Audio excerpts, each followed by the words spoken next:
Halo rekan-rekan mahasiswa sekalian, serta Bapak dan Ibu tutor yang saya hormati. Perkenalkan, nama saya Jessica Tia Pratiwi, dan pada kesempatan kali ini saya akan memaparkan hasil penelitian saya mengenai fungsi bahasa dalam penggunaan bahasa gaul di kalangan remaja dan pengguna media sosial. Topik ini sangat menarik dibahas karena perkembangan teknologi dan media sosial telah mengubah cara masyarakat, khususnya di kalangan remaja, dalam berkomunikasi. Baik, tanpa berlama-lama lagi, mari kita mulai pembahasan yang pertama. Bahasa memiliki peranan penting sebagai alat komunikasi. Seiring berkembangnya teknologi digital dan sosial media, bahasa terus mengalami perubahan.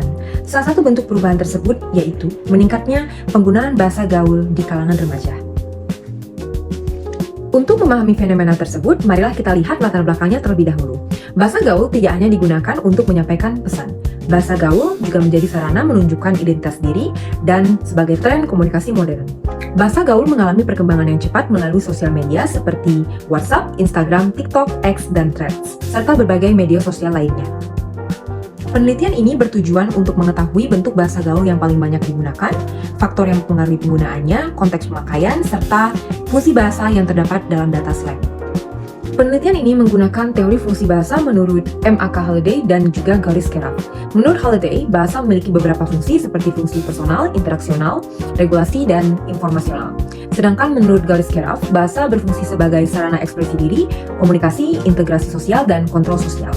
Teori tersebut digunakan untuk membantu menganalisis fungsi penggunaan bahasa gaul dalam komunikasi sehari-hari. Berikut merupakan beberapa fungsi bahasa menurut M.A.K. Halliday. Yang pertama yaitu fungsi instrumental, yang digunakan untuk mempengaruhi tindakan atau keinginan orang lain. Dan yang kedua, fungsi regulasi yang digunakan untuk mengatur perilaku atau memberikan arahan.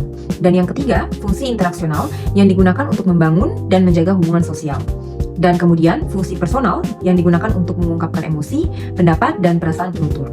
Dan selanjutnya, fungsi heuristik digunakan untuk mencari atau memperoleh informasi. Fungsi imajinatif digunakan untuk menyampaikan kreativitas dan imajinasi, dan yang terakhir yaitu fungsi informasional yang digunakan untuk memberikan informasi kepada orang lain. Terdapat 4 fungsi komunikasi menurut Gary Skeraf. Yang pertama yaitu ekspresi diri, untuk menyampaikan pesan dan pendapat penutur. Dan yang kedua, komunikasi untuk menyampaikan informasi kepada orang lain.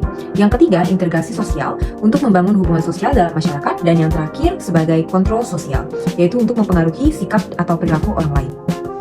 Dalam penelitian ini, teknik pengumpulan data yang dilakukan yaitu melalui observasi, dokumentasi, dan wawancara. Observasi dilakukan dengan mengamati penggunaan bahasa gaul di media sosial dan percakapan sehari-hari. Dokumentasi dilakukan dengan mencatat kata dan frasa bahasa gaul yang ditemukan. Selain itu, wawancara dilakukan kepada beberapa responden remaja dan juga mahasiswa untuk mengetahui faktor penggunaan bahasa gaul di kalangan remaja. Berdasarkan hasil coding data D01 sampai D50, ditemukan beberapa bentuk bahasa gaul, seperti borrowing, akronim, blending, variasi kata, dan pergeseran makna. Bentuk yang paling dominan adalah borrowing atau serapan dari bahasa Inggris, misalnya ghosting, toxic, dan insecure. Hal tersebut menunjukkan bahwa media sosial dan budaya digital sangat mempengaruhi perkembangan bahasa gaul di kalangan remaja. Berdasarkan teori M.A.K. Halliday, fungsi bahasa yang paling dominan dalam penelitian ini yaitu fungsi personal atau ekspresi diri. Bahasa gaul digunakan untuk mengungkapkan emosi, penilaian, pengalaman pribadi, dan respons spontan penutur.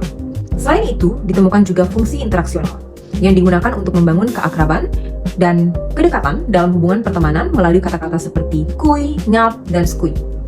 Dalam tabel berikut ini, teman-teman bisa melihat hasil wawancara dari 5 responden yang kami ambil mengenai faktor penggunaan bahasa gaul dan juga media sosial yang sering digunakan.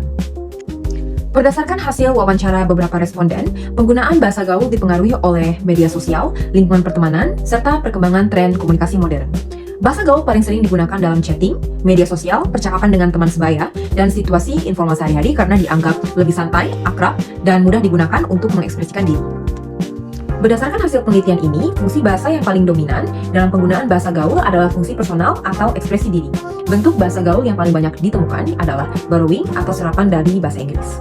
Bahasa gaul juga berfungsi sebagai identitas sosial dan digunakan untuk menciptakan komunikasi yang lebih santai dan akrab terutama di kalangan remaja. Sekian presentasi saya mengenai penggunaan bahasa gaul di kalangan remaja dan media sosial.